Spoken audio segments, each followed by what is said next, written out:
हिंदी में यूपीएससी की तैयारी से संबंधित प्रोग्राम्स को देखने के लिए सब्सक्राइब करें study IQ IAS Hindi. Hello दोस्तों, स्वागत है आप सबका स्टडी IQ IAS हिंदी पे। मैं ललिता दहिया। दोस्तों, ईरान के राष्ट्रपति इब्राहिम राइसी पाकिस्तान के दौरे पर रहे 22 अप्रैल से 24 अप्रैल के बीच में। ये दौरा कई मायनों में इन दोनों देशों के लिए महत्वपूर्ण हो सकता है, हम उस पर चर्चा करेंगे। लेकिन सबसे पहली चर्चा हम इस बात पे करेंगे कि इन दोनों देशों ने संयुक्त बयान में कश्मीर के विषय पे क्या कहा और भारत ने इसके प्रत्युत्तर में क्या कहा। तो चलिए शुरुआत करते हैं। जैसा कि मैंने आपको बताया, ईरान के राष्ट्रपति अपनी पहली यात्रा पे पाकिस्तान आए हैं, ध्यान रखना। और इन दोनों ने संयुक्त स्टेटमेंट में यह कहा है कि कश्मीर मुद्दे को क्षेत्र के लोगों की इच्छा, यानी कश्मीर के लोगों की इच्छा के आधार पर शांतिपूर्ण तरीके से हल किया जाना चाहिए। ध्यान रखिएगा, कहीं ना कहीं इन्होंने प्लेबिसाइट की ओर इशारा किया।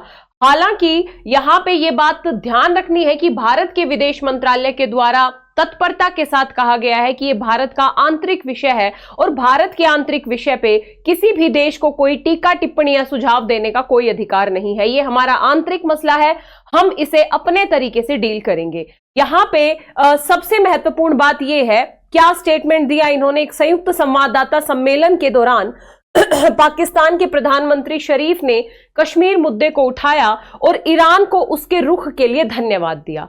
लेकिन यहां पे ध्यान रखने वाली यह बात है कि ईरानी राष्ट्रपति रायसी ने कश्मीर का उल्लेख करने से परहेज किया। उन्होंने कश्मीर की बात नहीं की, लेकिन इसके बजाय उन्होंने फिलिस्तीन में जो उत्पीड़न हो रहा है उसके लिए ईरान के समर्थन की बात की। यानी डायरेक्टली इन्होंने कश्मीर की बात नहीं की, लेकिन चूंकि संयुक्त बयान कि जब आप कॉपी देखोगे तो उसमें कश्मीर का जिक्र है, तो यह मुद्दा हमारे लिए काफी महत्वपूर्ण हो गया था और हमने इसका प्रत्युत्तर भी दिया।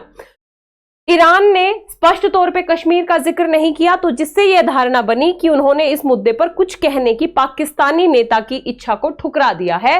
ध्यान रखिएगा, भारत पहले भी कश्मीर मुद्दे पर इस तरीके के ऐसे बयानों को खारिज कर चुका है। भारत पहले भी कह चुका है कि हमारा आंतरिक मसला है, इसका समाधान हम अपने स्तर पे करेंगे। केंद्र शासित प्रदेश जम्मू कश्मीर और केंद्र शासित प्रदेश लद्दाख भारत के अभिन्न और अविभाज्य अंग हैं और ये हमेशा भारत के अंग रहेंगे। ये है भारत के संदर्भ में क्या संयुक्त स्टेटमेंट था और भारत ने क्या प्रत्युत्तर दिया। अब एक बार नजर डाल लेते हैं इस मुद्दे की कि ये यात्रा क्यों महत्वपूर्ण है। सबसे पहला पॉइंट यह होगा कि इस यात्रा का समय देखिए। वर्तमान में ईरान और इजराइल के बीच में संघर्ष अपने चरम पे है। ध्यान रखिएगा, दमिश्क में इजराइल के अटैक के बाद, ईरान के दूतावास पर इजराइल के अटैक के बाद ईरान ने इजराइल पे 200 से ज्यादा बेसिकली मिसाइल्स और ड्रोन्स के माध्यम से जो है हमला किया। उसके बाद इजराइल ने भी प्रत्युत्तर में ईरान पे हमला किया।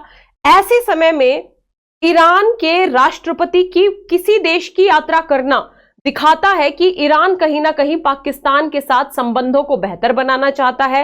ईरान पाकिस्तान के सपोर्ट को प्राप्त करना चाहता है। लेकिन कुछ अन्य थिंक टैंक का यह मानना है कि यह लगभग मुश्किल के समान है, क्योंकि ये वो समय है जब ईरान और पाकिस्तान के संबंध भी बेहतर दिशा में नहीं है। जनवरी की ही बात है जब दोनों देशों ने एक दूसरे के ऊपर मिसाइलें दागी, ये कहते हुए कि ये मिसाइलें जो आक्रामक जो गुट हैं उनके ऊपर दागी गई हैं। तो ये एक मुद्दा हो सकता है कि ईरान चाहता है पाकिस्तान के साथ अपने संबंधों को सुदृढ़ करना। दूसरी तरफ पाकिस्तान की क्या मजबूरी है। पाकिस्तान की इकोनॉमी जो हालत है वो काफी खस्ता हाल है। तो ऐसे में ईरान के साथ संबंधों को मजबूत करके पाकिस्तान कृषि, ट्रेड, एनर्जी जैसे क्षेत्रों में सहयोग बढ़ाना चाहता है, जिससे आर्थिक गतिविधियों को थोड़ी गति मिले। हालांकि इसी बीच यूएसए के राष्ट्रपति का बयान आया है कि पाकिस्तान ईरान के साथ व्यापारिक संबंधों को बढ़ाने से पहले यह भी देखे कि प्रतिबंध लगे हुए हैं। ध्यान रखिएगा कि कहीं ना कहीं जो ईरान पे प्रतिबंध है उन प्रतिबंधों को भी देखना पाकिस्तान के लिए जरूरी है। तीसरा मुद्दा हो सकता है बॉर्डर सिक्योरिटी को लेके दोनों देश बेसिकली सहमति जताना चाहते हो, दोनों देश मिलकर कार्य करना चाहते हो, तो इस संदर्भ में भी ईरान और पाकिस्तान की यात्रा को देखा जा सकता है। लेकिन ये यात्रा अपने आप में काफी ज्यादा महत्वपूर्ण इस पॉइंट ऑफ व्यू से हो जाती है क्योंकि ये जो मध्य पूर्व में जो तनाव चल रहा है ईरान और इजराइल का, ऐसे में ईरान की पाकिस्तान यात्रा अपने आप में काफी ज्यादा प्रश्न पीछे छोड़ती है। इन प्रश्नों का आकलन समय के साथ साथ और आगे जाके होएगा। यहां पे मैं आप लोगों को यह बताना चाहूंगी कि पाकिस्तान की धरती से ईरान के राष्ट्रपति ने इजराइल को चेतावनी दी और कहा कि इस बार हमला करने से पहले इजराइल 2 बार सोचे, यानी इस बार ईरान पे हमला करने की गलती ना करे।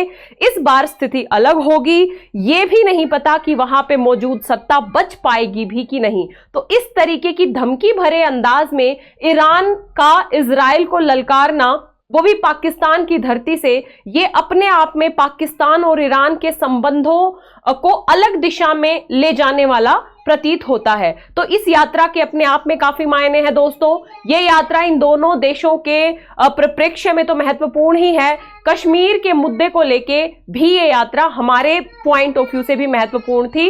हालांकि इस मुद्दे का जवाब भारत के द्वारा प्रत्यक्ष तौर पे दे दिया गया है। ठीक है, तो ये एक छोटी सी परिचर्चा थी और एक अंतरराष्ट्रीय राजनीतिक संबंधों को समझने का एक छोटा सा नजरिया था। दोस्तों, यदि आप 2025, 26 या 27 की में यूपीएससी का अटेम्प्ट देना चाहते हैं और एक बेहतर तरीके से प्रिपरेशन करना चाहते हैं तो आप स्टडी IQ IAS हिंदी के P2I बैच से जुड़ सकते हैं। ध्यान रखिएगा, 18 किताबें आपको फ्री ऑफ कॉस्ट मिल रही हैं इस बैच के साथ यदि आप एडमिशन लेते हैं। 26 अप्रैल से क्लासेस शुरू हो रही हैं सुबह 8 बजे से। देर किस बात की, फटाफट जाइए स्टडी IQ की ऐप या वेबसाइट पे, या इस वीडियो के डिस्क्रिप्शन बॉक्स में लिंक दिया होगा, उस लिंक पे जाके भी आप एडमिशन ले सकते हैं। एडमिशन लेने से पहले आपको कोड यूज करना है LD Live का, LDLIVE। LD Live कोड के साथ ये बैच आपको मात्र 29,999 में मिल जाएगा। मेरी क्लासेस से जुड़ने के लिए आप मुझे फॉलो करें मेरे Telegram channel Lalita Dahiya academy पे। इसके साथ ही इंस्टाग्राम, फेसबुक पेज इसी नाम से है, यहाँ पे भी आप मुझसे जुड़ सकते हैं। तो आशा करती हूँ ये परिचर्चा आपको अच्छी लगी होगी।